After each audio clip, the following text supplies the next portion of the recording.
Today's guest is Myles Mazzanti. Did I get it right? Yep, Sounds Italian. it is. Okay. He owns a brokerage called Milestone Realty. You're in Aspinwall? Our office is in Aspinwall. Yeah. Aspinwall. Okay. Yeah, That so kind of we've been thing. reaching out to agents who have multifamily listings, That was either it. going Mhm. active or closing, and introducing ourselves, letting us, people know we do property management, kind of just, like I said, marketing, networking. Right.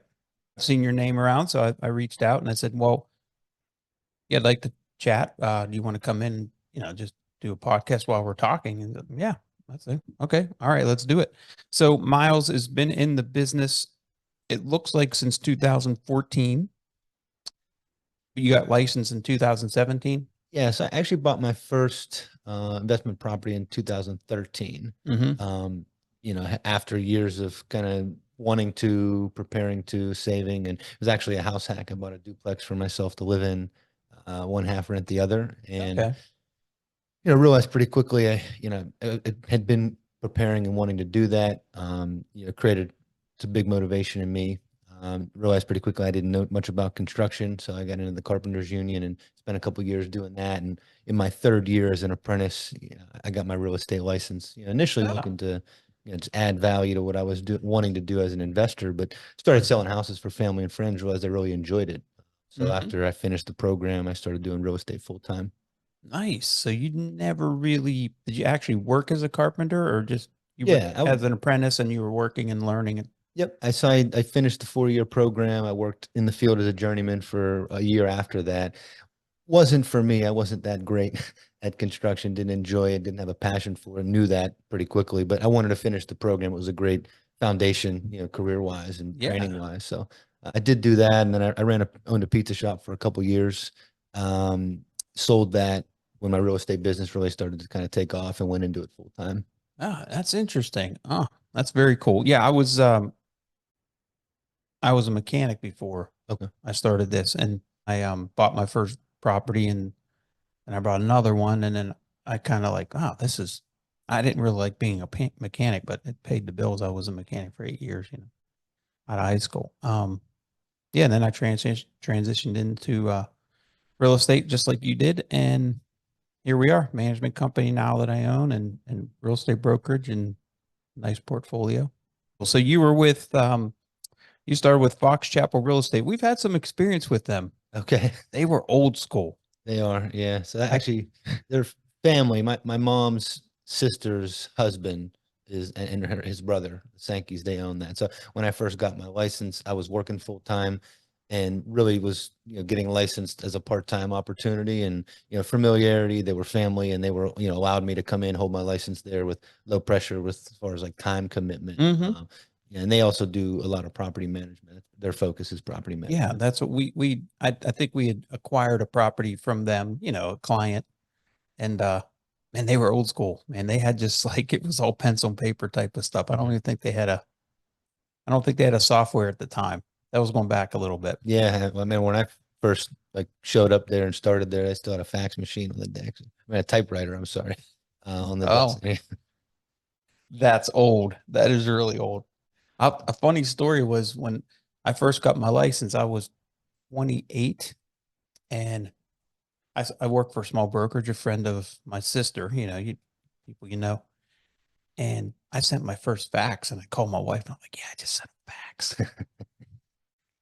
This is so cool. Yeah, I was used to turning wrenches and getting my hands dirty.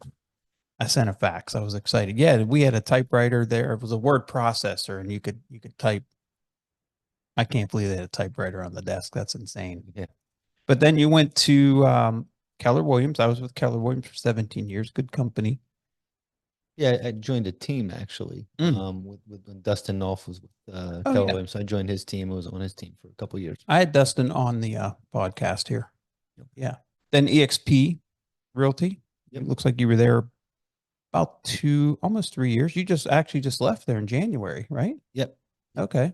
So when Dustin moved his team to EXP, that's I transitioned with him, and okay. then I got my broker's license in 2022. Mm-hmm. Started the brokerage for property management purposes initially, and then stayed on the team doing sales for another year. And then January this year, I went off on my own completely. Fantastic. So did you buy the building you're in or you're just leasing? We actually share an office space with Fox Travel Real Estate currently. So. Oh, okay. That is interesting. So you're now their competitor. Yeah, in I a mean, sense, yeah. no hard feelings there. No. No, What is your what does your real estate portfolio look like? I mean, you want to share that with us and some of the stories you've had from 2013 when you bought your first one yeah, until now? in terms of like my personal that I own or what we manage. Yeah, that you own. Yeah, so like I said, my first purchase was at a duplex that I house hacked, and got an FHA loan on it. It was for owner occupant. Did some renovations to it, moved a tenant out, moved myself in. Year later, pulled a line of credit, did a flip with that, bought a foreclosure, built some capital off of that. Year later, did a refinance, pulled a larger line of credit, and I bought my first kind of multifamily building. It was a 5-unit in Carrick. Oh, nice. Paid cash for that and did a construction loan.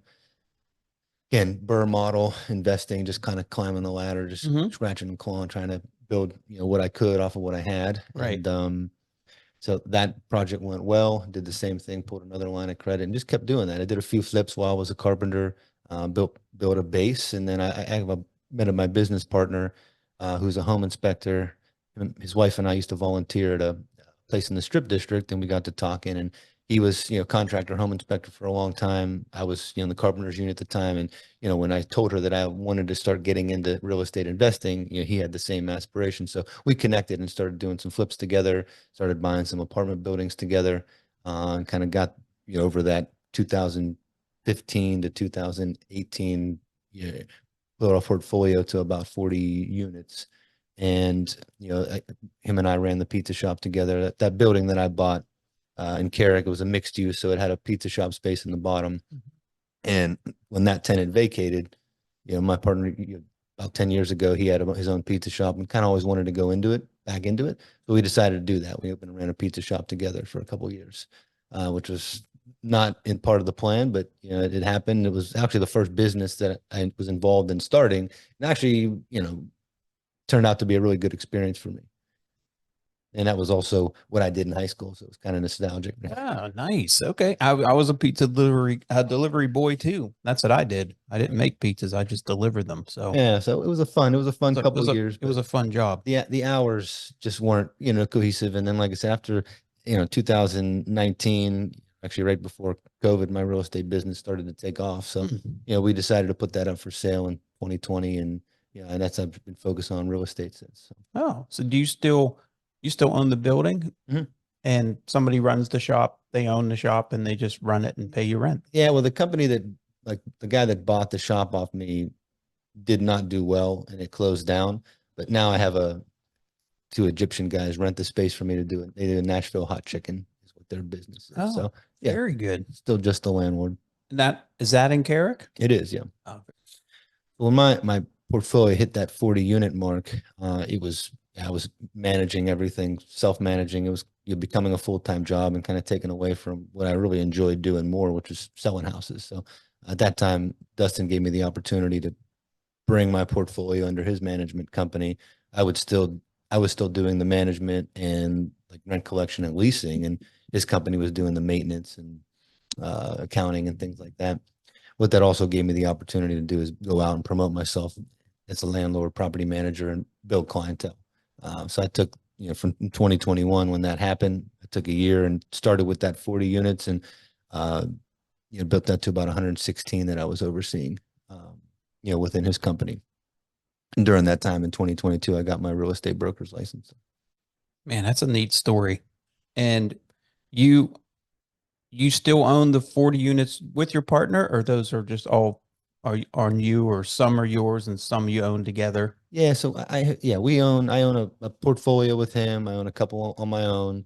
And then I've got another partnership with one of my, clients that we formed a partnership in 2022. And we have about 47 units or so, as well. Are you finding it harder to find these units now?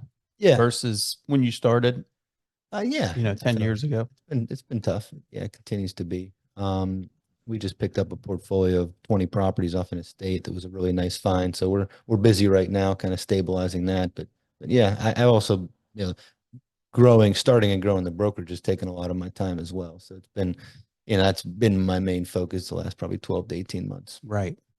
Yeah, it does take a lot. We started the brokerage in 2017, I think. But my partner Ian, he's done most of that. So you're basically doing that yourself, right? I mean, Yeah. Yeah. 6 months ago, I brought on a director of operations who's been mainly overseeing the maintenance department, which which is a big undertaking. right. So we actually just brought on a maintenance manager. He started on Monday. So the goal is to get him kind of in the fold there. And then my director is going to come over and start helping me on the property management and leasing side. So hope is that we're progressing towards me being more so just on the sales and acquisitions part. So right now you're the guy. You're the leasing agent. You're the property manager. No, I have two property. I have two. We call them portfolio managers. So we have about 270 units that we're managing right now. It's separated into two portfolios. I've got a property manager who oversees them, does the leasing as well. I'm kind of serving as that lead property manager. So I'm still overseeing what they're doing, their activities, and I'm still involved. It's still involved in day to day that way. But no, it's not just me, thankfully. Yeah. Oh my gosh. Yeah. People, when I talk to them, I say, well, we manage about 700 units, and some of those are mine, right? So I have partners just like yourself. So they say, how do you do it? I say, I don't. I mean, because I can't, I don't have that much patience anymore. Most clients aren't a good fit for us, just because multiple reasons. Maybe they overpaid and their expectations are too high. Their expectations are just too high for what a property manager can do. And sometimes I have to turn people down. I say, yeah, I don't think we're a good fit. I don't think I can help you because I just want to be nice and say, we don't manage. We're too busy right now, or we don't manage that area or something. But a lot of times it's just because they have no budget. They're running so tight. You have owners like that like, when you get a repair of $500, it's like the end of the world for them. Yeah, we've been pretty lucky. We have about 35 owners currently. And yes, I've definitely experienced that, Yeah. and we've had, I have said no a few times. We're kind of in that mode of right now we've got that target this year of hitting 300 units. And then we want to really reassess the portfolio and kind of decide for future growth where we want to Right. like our niche and where we want to focus. So So you kind of have a bit of a plan. yeah, yeah, I would say so. Um, That word's not in my vocabulary. uh, I have these grandiose visions. I go out and get a bunch of units, and my wife and my daughter and my son-in-law and our a couple property managers on top of that, they handle all the collateral damage. But I've gotten better at that. But it sounds like you're doing it the right way. Yeah, well, like I said, we've had pretty good luck with who we also probably 60% of what we manage is either properties that I own or one of like our big client that we manage, close to 104. So it's Gotcha. kind of and then we've got a handful of 2, 6, 10 unit Yeah. owners. So Yeah. Yeah. So that's what we did. Instead of a plan, like you're reassessing we went out and just got anything we could, anything. And then you'd realize like 4 months later that, holy cow, these are garbage. The owners doesn't have any money. And then you're stuck in the middle. Like the tenant's like, can't you fix this? I'm like, I'd love to, but the owner won't give me any money to fix it. So put you in a little bit of a pickle there. So that's what we talked about, referring business back to each other. So if I do refer any business to you, you could reach out to me and just say, hey, why are you referring this? Because there's usually a reason, right? sure. Sometimes it's just area. Like it just, I, I would rather turn you down than let you down. That's my motto, right? I'd rather turn you down if I can't reach your expectations. And I think you have the same kind of motto to the business objective is you want to do a good job for people. Definitely. And if you can't do a good job, then I don't want the money. I don't want the headache. And most importantly, I don't want the the bad name associated with Right. my product. It's really important to me, Yeah. you know? And I think that's the way you build a foundation for a business. What do you have as goals and aspirations? You said you want to get to 300 units by the end of the year. Do you have a 10-year plan? Do you have for your portfolio, for your property management company, for your brokerage? Do you have like these visions in your head? Like, I want to have this many units. And Yeah, so I've kind of identified that 300 unit as our goal this year. And what I think that for our current organizational structures, you know, our capacity, and we're really going to start, you know, making some money. And also it's going to set me up to not be that lead property manager, not have to be involved as much in the day to day. I'll have the infrastructure to do that. And then I want to get back to focusing on my own portfolio and building that. So, but you want to build your brokerage, build the infrastructure, the systems, mhm. get the good people, put that all in place. I'm still trying to do that, by the way. Now, I have a great team, but I'm in, you know, I'm never happy. I'm one of those guys, but I'm very satisfied with where I'm at, but I'm never quite happy. And I think that's all entrepreneurs are not quite happy with where they are. But once you do that, then you want to go ahead out and continue expanding your portfolio for your long-term wealth. You know, that's really Right. a nice way to, you know, set yourself up. And it's kind of fun. It juices me to find good deals. You know, you kind of get addicted to it. Mhm. We bought a lot. I bought a lot of properties at sheriff sale, like probably in the hundreds now, right? And I have partners that buy there a lot, like probably into the thousands for those guys. And once COVID hit, you know, we were buying 2, 3 properties a month. They were probably buying 6 or 7 at the sheriff sale. Once COVID hit, since COVID, so that's March of 2020, right? Mhm. We've probably bought 10 properties in 4 years. Yeah. Yeah, and since some of them we didn't do so good on because we were just like, holy crap, there's not much to choose from. It's now online. Mm-hmm. So literally people are buying stuff online that they shouldn't be buying.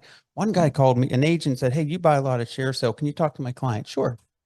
I talked to him, complete waste of my time because the guy didn't listen to me. I said, "You know what? I don't know about that property. Let me call my partner." He knew everything about it. I've been inside. I took pictures. This is what I bid. I said, and I told him that. I said, if you're going to bid, don't go above this number. He bid like double.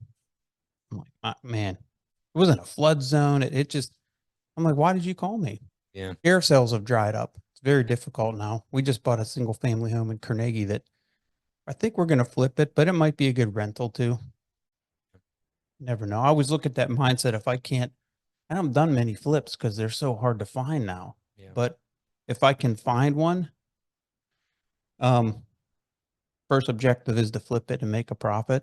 Then, but I always look at the back end. If it doesn't work out, I go over budget, things don't pan out.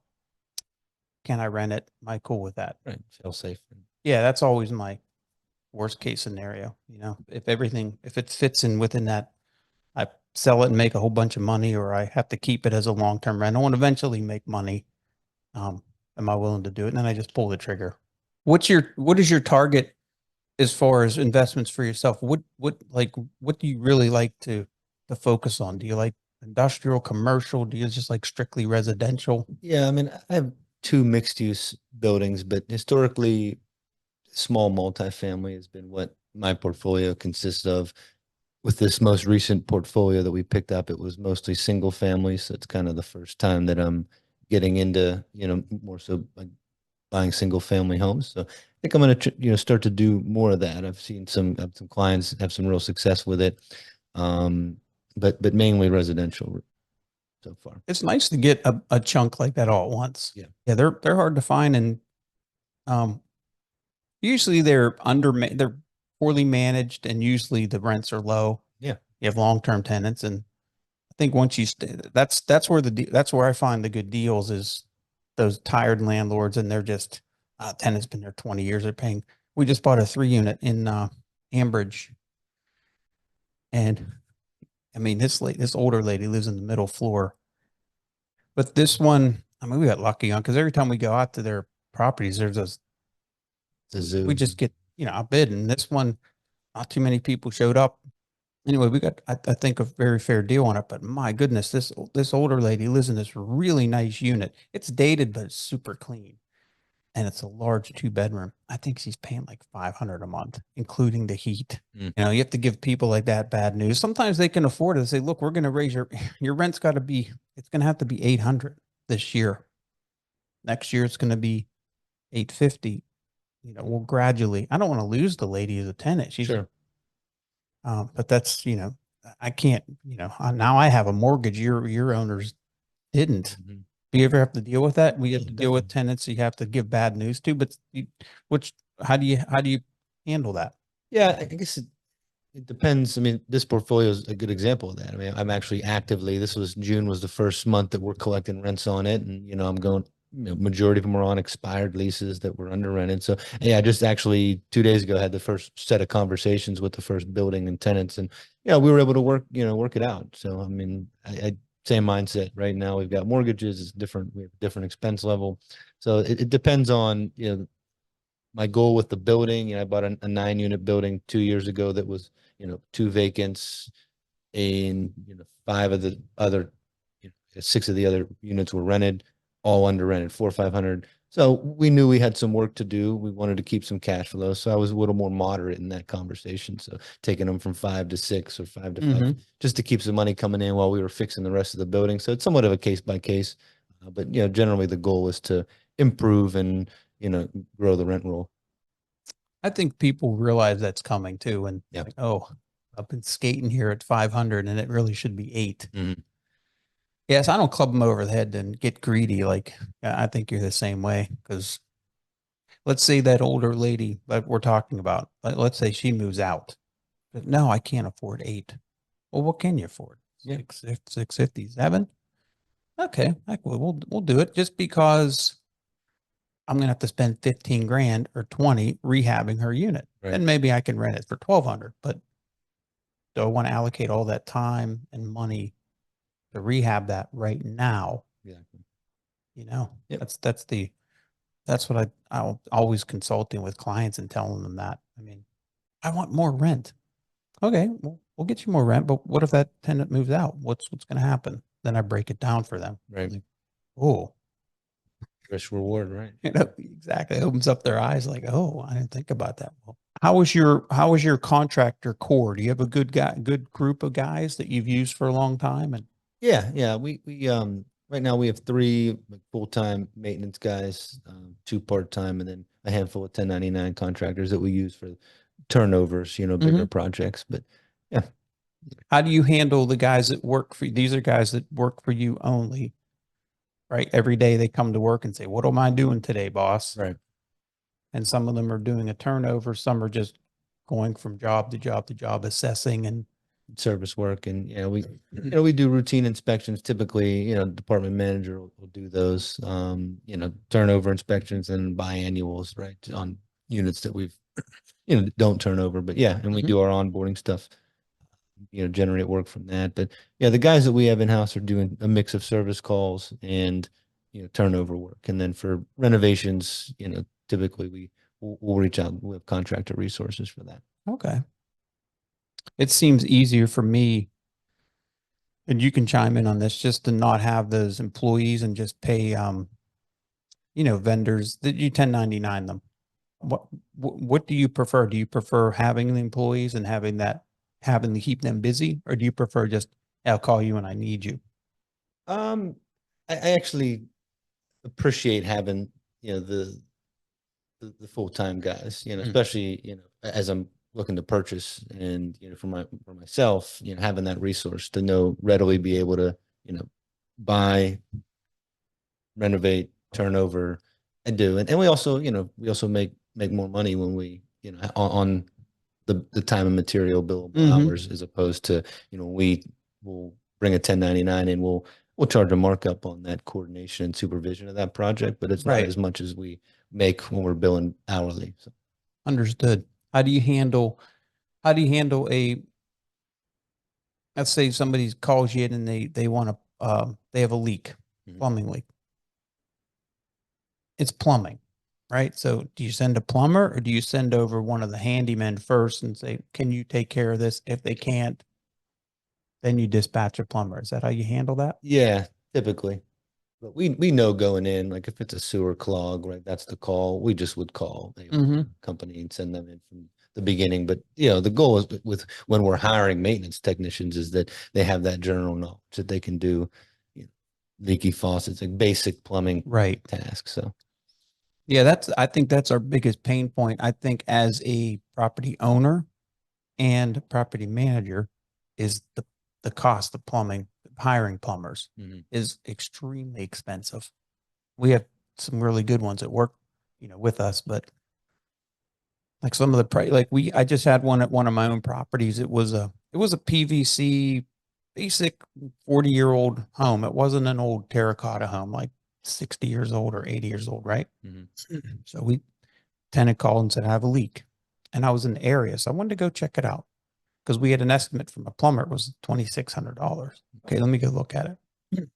It was, when I saw it, I'm like, I can't believe I'm getting charged 2,600 for it. It'll take, if you know what you're doing, you're done in 2 hours. Wow. No kidding. Mhm. So I called the heat HVAC guy we've used for 25 years. I said, Mike, what are you doing now? He goes, oh, I'm in Kennedy. I'm like, oh, this is in Kennedy. Can you stop by here? Tenant was there. He stopped by. He says, I could do this in about 3 or 4 hours. I'm like, $800.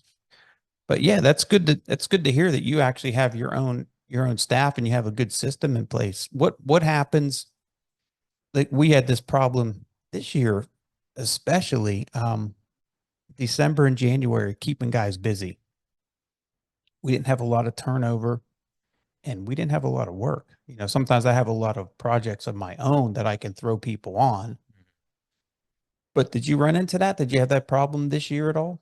No, as since we've been pretty much in growing and adding new owners and new buildings, since we started, it seems that those buildings have vacant units, people are buying property that needs work. So, and we've actually taken on some outside maintenance work as well. We do for 2 or 3 investors that want to self-manage the rent collection and leasing. We do some maintenance for them too. So, we've Okay. been able to, we haven't had that Yeah. shortage. If anything, last year especially, we had 2 technicians, and then our department manager. We were short staffed. So Oh, that's fantastic. So perhaps maybe we can use you for our overflow at some point, yeah, we've done that. you Absolutely. know, and vice versa. Maybe if you get something out here, but we're not really set up for that. But I'd like to lean on you at some point for that, maybe. And Yeah.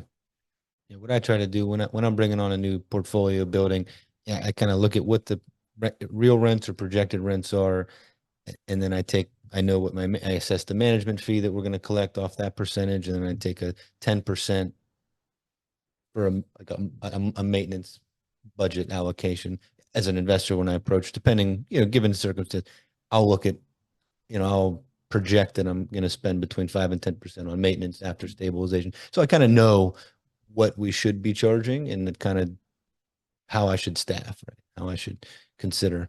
So I kind of like look at that for the same reason, to not be overextending and overspending and, gouging owners on maintenance costs. So, well, how do you look at let's take that 20 units you just bought, the houses, mhm. single.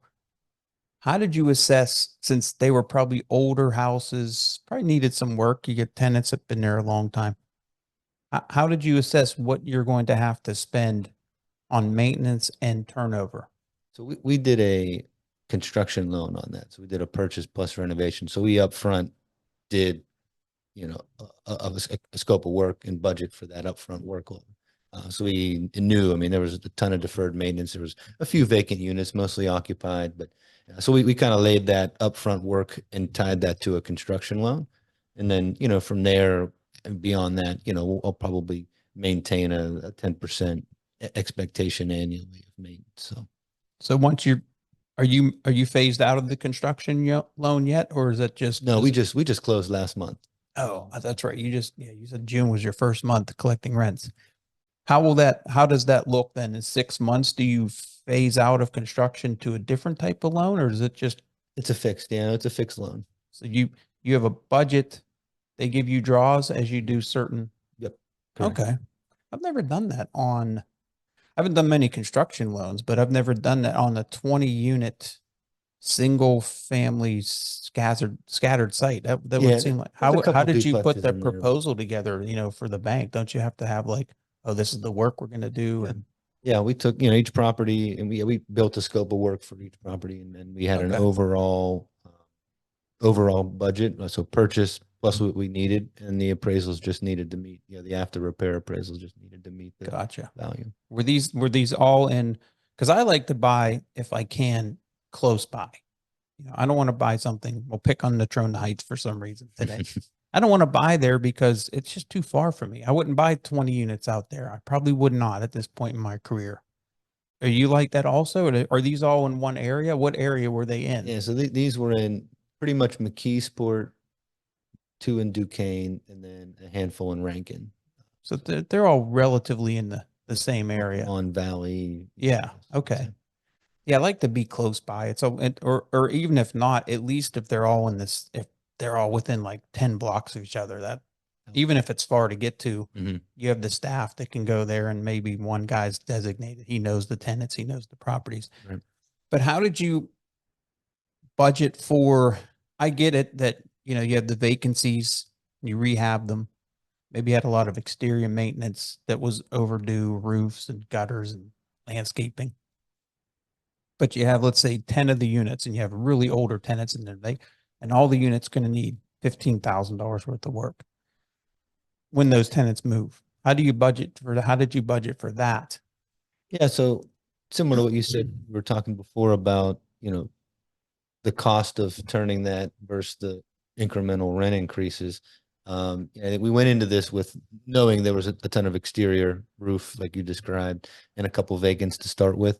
We went in with the goal of, getting the existing tenants, long-term tenants, on a little bit higher rents, and kind of foregoing that as many turnovers as we could, within reason. And, but we also know going in what it's going to cost to turn if we lose them, and we make that assessment.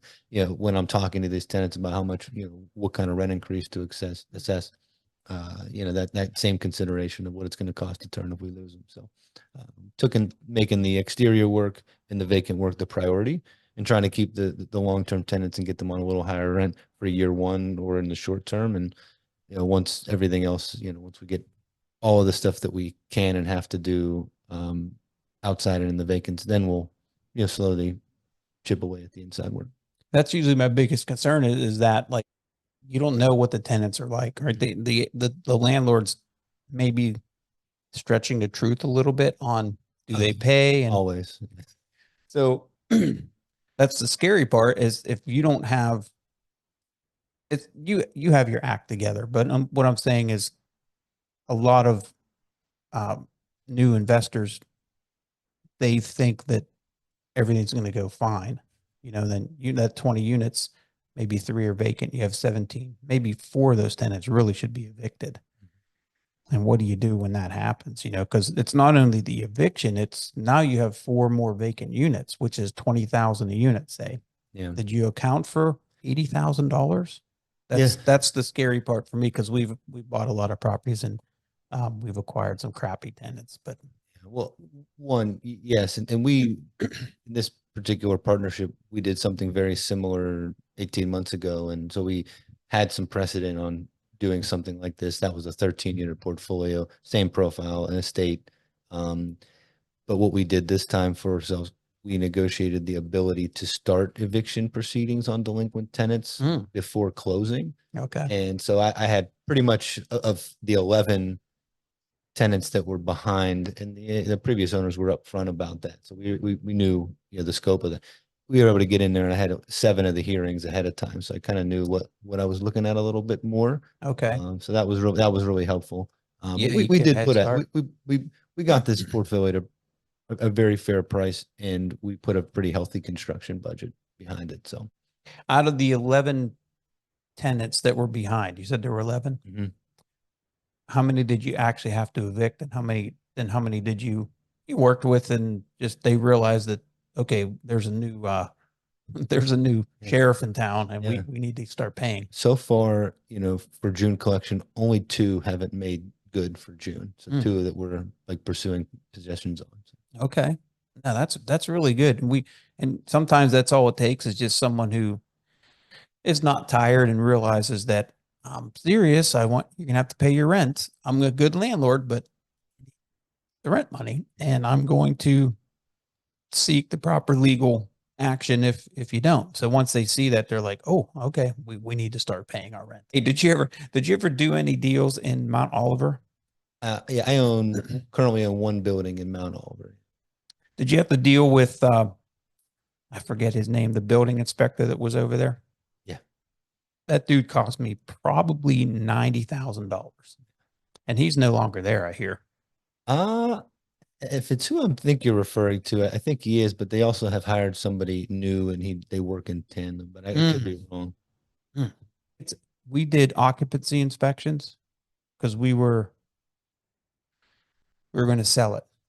It was a 6-unit building and a 3-unit.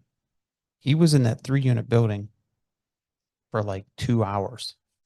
Building we bought is actually, talk about drawing the short straw, unknowingly is next door to the old mayor of, Oh, and he, good intention, not knowing early on, he, seemed very interested in the activities and, he was, wanting to see the building, the tenants. I gave him my cell phone number and oh, he, uh-oh. 7 a.m. on a Sunday calling me, get over here and get your tenants. I had to block him. He was just overbearing. Yeah. We don't buy in Mount Oliver. Tough initial experience for Yeah. reasons. We just looked at something over there. It was terrible. This guy was the quintessential slumlord. And I knew his name and I'm like, I know this guy. So I went and looked, my partner looked at it and then I went and looked at it. I'm like, never happening. Mhm. Yeah, we just said, yeah, we're not interested. But that guy, he's the one that told me he's no longer there anymore. But this landlord, this older guy, he's been in the business 40 years. He was losing sleep over this deal because he made him do structural drawings and do this and that. Now his places were shit. So I understand that. But yeah, once I saw the work he did, I'm like, yeah, we're not interested because man, when you buy something and you see the work is really done crappy on the outside, can you imagine what it's on behind the walls and Yeah. stuff? I remember one time I was looking at the city of Pittsburgh zoning map for whatever reason. And if you ever look at it, scroll over to where Mount Oliver is and it's just black. Just the color is black. It's just like the black hole. I remember sharing that with my partner, and I was like, we were just laughing. It's just a weird thing. Like it's a borough, but it's part of the city too. I don't even understand how that works. You and I are in the same. I would still buy there, but I would have to confirm that the building inspector is different, and it would have to be a fantastic deal. Like the price would have to be, I can't not buy this because of the price. No, I definitely share the passion for real estate. I get equally as excited buying deals. And we didn't talk much about real estate sales, but that is a big part of what I do. And I really enjoy helping people, buy and sell. And that's a Okay. big part of my We business did not as talk well. about that. Yeah. So, well, let's talk briefly about like, do you have salespeople? Do you have a core of people that you've hired, or are you recruiting now? No, not yet. Right now, it's myself and one of my property managers is licensed, and we're kind of just trading duties on sales. Yeah. We have a guy, a licensed agent that does our leasing showings as well. He kind of helps me out with buyers, but not necessarily. Right now, the goal is to get the property management division stabilized, get back to buying, building my portfolio and real estate sales. Even though it's somewhat been a on the side thing for me, I still do a lot of transactions, and I want to maintain my sales business as well. So. Just to be small and still do your own sales, because I still do mine too. Most of my stuff comes from past clients and our current management. Like I've listed. It was a busy month for me. I probably had 5 listings this month, and they're all management clients. Yeah, that's the goal right now, is to get each portfolio manager licensed and doing that, servicing our owners. And my director's, he's starting to take his course as well. And us just internally, maximizing the, the potential and opportunities with real estate sales before we start bringing on independent agents. Yeah. For sure. And I love the management. What I love about management is, and it all comes back to, if you do a good job and you're passionate and you care about your clients, those sales come with that. They want to buy something, or they want to sell, Right. or they want to buy to sell, trade up.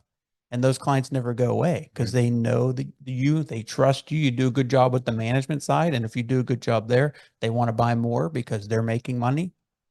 So that's, the management is a key part of sales. It can be. And I enjoy that. The downside of that is the management is difficult. Man, you're doing awesome, man. Thanks. You've been in business for 10 years and you already have a large portfolio, your own brokerage, management company. You're doing fantastic. Some days it doesn't feel that way, but yeah, I appreciate it. Oh yeah, no doubt. Yeah, the most rewarding part that has been, especially the last 6 months, is like putting people in the right roles and seeing the kind of successes around, building team, and that's been the most rewarding. Yeah, and also servicing clients and helping them with their goals. So, and the byproduct of that is your company looks great, and ultimately you're going to make more profit. But your goal is to really help them and watch them succeed. yeah. That's pretty cool. You have any questions for me? No, I don't think so, man. I'm grateful for the opportunity. Enjoyed getting to know you and chatting this morning for sure. Yeah, we'll definitely start working together as I get leads that that just don't fit what we're looking for. And sometimes we're just too busy, like I can't take on another property this month. Just can't do it. Look to you guys and I'll refer you. Appreciate that. I don't refer many management companies because, to be between you and I and whoever's listening to this, there aren't many good ones. So I've heard. It's really hard to do what we do. Yeah. Yeah. Hey man, pleasure. Likewise. We'll start doing some business together. Yeah. All right, guys. Myles Mazzanti and MazzantiRealestate.com. Yep. MazzantiRealestate.com is the website. Yep.